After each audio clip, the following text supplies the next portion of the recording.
मैं सुनील जी, खाँटी बिहारी, शुद्ध भारतीय, आप तमाम बिहार के इंटरमीडिएट 12th में अध्ययनरत छात्रगण के लिए पुनः एक लाजवाब लेक्चर सीरीज लेकर के हाजिर हूँ।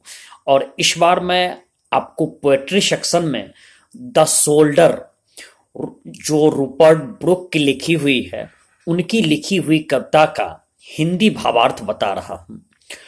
ये कविता रूपर्ट ब्रुक द्वारा लिखी गई है। पहले तो हम लोग कवि परिचय के रूप में जान लें, जैसा कि मैं आपको हर कविता के आरंभ में बतलाता हूं। तो रूपर्ट ब्रुक का जन्म 1887 में इंग्लैंड में हुआ था और मृत्यु 1915 में हुई थी।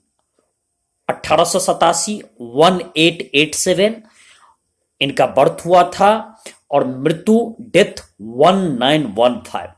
बहुत कम दिन ये जीवित रहे, अर्थात कि मात्र 28 वर्ष ही ये जीवित रहे।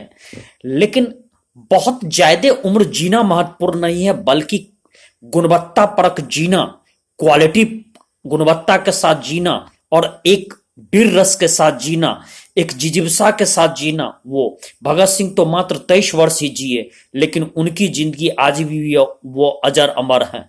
तो ऐसा खुद्दीराम बोस अल्प उम्र में ही ये दुनिया छोड़ गए, लेकिन आज भी भारत में अजर अमर हैं। लेकिन बहुत सारे ऐसे व्यक्ति जो जो अब अत्यंत ही सामान्य निकृष्ट जिंदगी जी करके चले आते हैं। तो यहां मैं आपको कि इस कवि के बारे में बतला रहा हूं कि ये कवि वीर रस के कवि थे, युद्ध कवि माने जाते थे। इनमें राष्ट्रभक्ति कूट कूट करके भरी थी और ये दिखने में इतने सुंदर थे कि W.B. यीट्स ने इनके बारे में कहा था कि ये इंग्लैंड के सर्वाधिक सुंदर युवा में से एक थे। इन्होंने अपनी मातृभूमि इंग्लैंड के लिए अपने प्राणों की आहुति दे दी और समर्पित वीर योद्धा थे। इन्होंने वार पोएट इसलिए इनको कहा जाता है कि इन्होंने युद्ध से संबंधित कई कविताओं का रचना किया। उस समय जैसा कि जानते हैं कि 1914 में 1914 में प्रथम विश्व युद्ध हुआ था, शुरुआत हुई थी। तो उसी के दौरान ये युद्ध के लिए गए थे। इनकी मृत्यु भी ब्रिटेन इंग्लैंड के बाहर ही हुई थी। गैलीपोली की लड़ाई में कहा जाता है कि इनकी मृत्यु ग्रीस में हुई थी और इनको वहीं पे दफन भी किया गया था। इनको सेप्टिसिमिया नाम की बीमारी हो गई थी। अंत में सेप्टिसिमिया कहते हैं कि जिसमें आपको एक बैक्टीरिया का इन्फेक्शन होता है और सांस लेने में परेशानी होती है, खास करके इसमें कंफ्यूजन आ जाता है, तो वो बीमारी। लेकिन इनके अंदर जो जोश, रुतबा, वीर रस, वो अभी स्मरणीय है। द सोल्डर रूपर्ट ब्रुक का सबसे अच्छा सोनेट माना जाता है। सोनेट जैसा कि मैंने आपको पहली कविता में ही बतलाया था, अभी मैं संक्षेप में इतना ही बतलाना चाहता हूं कि सोनेट के बारे में जानना चाहते हैं तो आप मेरी पहली कविता में सोनेट के बारे में सुन ले। लेकिन फिर मैं आपको तेजी से ये बतला देता हूं। सोनेट जो होता है वो 14 लाइन्स की एक पोयम होती है, जिसमें 8 लाइन पहले लिखी जाती है, फिर 6 लाइन बाद में लिखी जाती है। सोनेट इसमें 8, ये आमतौर पर एक थॉट, एक सोच, एक विचार, इसी पर आपको रचना की जाती है। उसी को हम लोग सोनेट कहते हैं। पहले को हम लोग ऑक्टेव कहते हैं 8 लाइन्स को, और बाद वाले जो 6 लाइन होते हैं उसको सेस्टेट कहते हैं। आइए शुरुआत करते हैं the soldier. Line by line देखते हैं। If I should die, think only this of me, that there's some corner of the foreign field. If I should die, think only this of me, that there's some corner of the foreign field.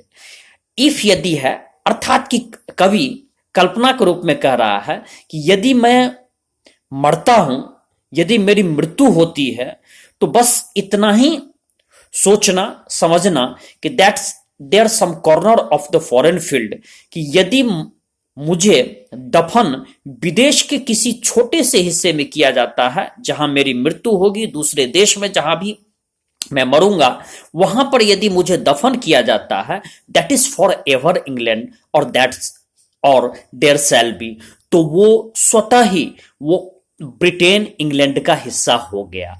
क्योंकि उसने इसका कारण भी बतलाया है, और there shall be, ऐसा ही होगा।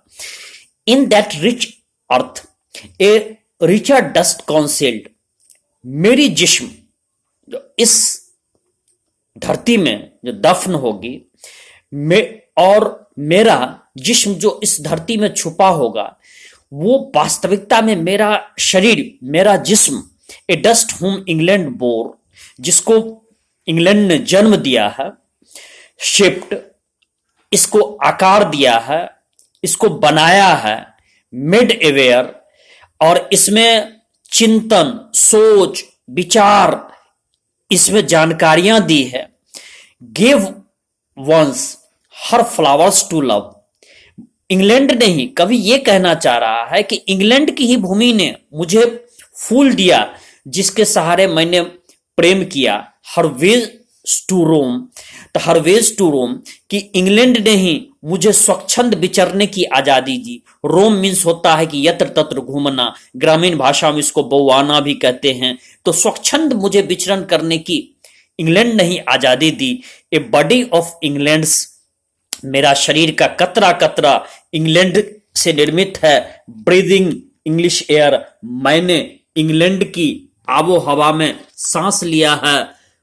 Wished by the rivers, blessed by the suns of home, washed नहीं, वास्ट बाय द रिवर्स, क्षमा चाहता हूं, washed by the rivers, blessed by the suns of home, कि ये शरीर ब्रिटेन या इंग्लैंड के रिवर से, इंग्लैंड के रिवर में, इंग्लैंड के नदी में मैंने स्नान किया है, और इंग्लैंड के ही धूप, इंग्लैंड के ही सूरज की रोशनी में मैंने इस शरीर को सुखाया भी है, इससे शक्ति और ऊर्जा प्राप्त भी किया है। अब जो अगले 6 लाइन में कवि कहना चाह रहा है वो ये है कि and think this heart all evil shed away, a pulse in the eternal mind no less. And think, और सोचो कि this heart all evil shed away, इस हृदय में जितनी भी तमाम तरह की बुराइयां, तमाम तरह के दोष थे, वो सब आज बह चले, निकल चले, ये सब विसर्जित हो गया। A pulse in the eternal mind no less, और इस मस्तिष्क में, इस शाश्वत मस्तिष्क में, जैसी हमारी पल्स अर्थात की सोच है, धड़कन है, वैसे पल्स भी होता है धड़कन, लेकिन यहां पर सोच के रूप में लिया गया है, नो लेस, ये रत्ती भर भी इसमें इंग्लैंड की सोच इसमें कूट कूट करके भरी हुई है। Give somewhere back the thoughts by England given, और जब मैं जन्नत में जाऊंगा, जब मैं ऊपर पहुंचूंगा, तो उस स्थिति में सारा जितनी चीज मैंने इंग्लैंड से पाया है उसको मैं पुनः वापस लौटाऊंगा। और somewhere back the thoughts by the England given, जितने भी चिंतन, जितने भी सोच, जितने भी विचार, जितनी भी कल्पनाएं मुझे इंग्लैंड ने दिया है वो सब मैं लौटाऊंगा। हर साइट एंड साउंड, इंग्लैंड की दृष्टि, इंग्लैंड की आवाज, ड्रीम्स हैप्पी एज हर डे, और जिस तरह से मैंने खुशियों के साथ वहां दिन बिताया है वो, एंड लाफ्टर, हंसी, खिलखिलाती मुद्रा, लंट ऑफ द फ्रेंड्स, जो मैंने दोस्तों से सीखा है, एंड जेंटलनेस, सदस्यता, या जिसको हम कहते हैं कि जेंटलनेस अर्थात कि सामान्य, जिसको किसी भी तरह का अहंकार नहीं बल्कि बिल्कुल मौलिकता के साथ जीने की कला, सामान्य ढंग से, in hearts at peace under the English heaven, और दिल के गहराइयों में शांति में, अंडर एज इंग्लिश हेवन। और उसी तरह जैसे मुझे ब्रिटेन में मिली है, उसी तरह से मैं ब्रिटेन या इंग्लैंड के जन्नत की तरह मैं अपने दिल में, अपने हृदय में उस सोच को जीवित रखूंगा, और ऊपर में भी जन्नत में जाने की स्थिति में भी मैं ऐसा ही सोचता रहूंगा, और इंग्लैंड से जितने भी चीज मैं पाया हूं उसी को मैं लौटाऊंगा। ये एक वीर रस का कवि है, और ये प्रथम विश्व युद्ध के दौरान मृत भी हुए थे। ये आप हर छात्रों के लिए भी इससे एक सबक भी ले सकते हैं कि चाहे तुम कुछ भी कर लो, किसी ऊंचे पद पर पहुंच जाओ, किसी ओहदे पर पहुंच जाओ, आप किसी पोस्ट पर पहुंच जाओ, लेकिन ध्यान रखना ये देश का ऋण तुम कभी नहीं चुका पाओगे, अपने मातृभूमि का ऋण कभी नहीं चुका पाओगे। आप समझ सकते हैं कि भगत सिंह 23 वर्ष की उम्र में जिन्होंने 23 मार्च 1931 को उनको फांसी पड़ी थी, उन्होंने इस देश को अपना सर्वस्व न्यौछावर कर दिया। तो वैसा यदि आप देश के लिए अच्छा सोच, अच्छा कर्तव्य करके जाते हैं, तब तो आप इस देश को एक छोटी सी, जिसको कहते हैं कि आपने भेंट प्रदान की, अन्यथा बहुत ऐसे लोग आते हैं 99.9% जो आते हैं और इस दुनिया से चले जाते हैं। तो राष्ट्र, वो दिल ही क्या जिसमें राष्ट्रभक्ति नहीं हो, वो दिल ही क्या है जिसमें मातृभूमि के प्रति प्रेम ना हो, वो दिल ही क्या है जिसमें अपने जन्मभूमि के प्रति प्रेम ना हो।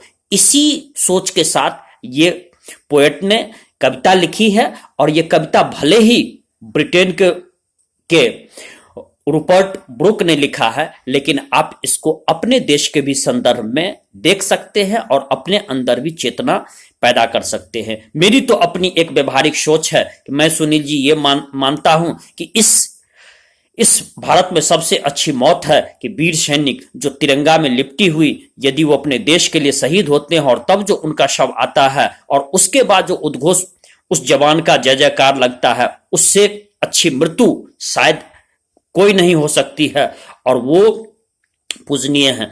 तो इस वीर रस के कवि रूपर्ट ब्रुक का द सोल्डर मैं यही समाप्त कर रहा हूं। और यदि आपको इस कविता, ये पोएम्स की डिस्क्रिप्शन पसंद आई तो आपसे सुनील जी खाटी बिहारी जो चैनल है, इसको सब्सक्राइब कर ले, मित्रों में बांटे, लाइक करें, कमेंट करें, शेयर करें, चाहे आप बिहार में कहीं से भी अध्ययन करते हैं। इसी के साथ मैं विदा ले रहा हूं। जय बिहार, जय भारत।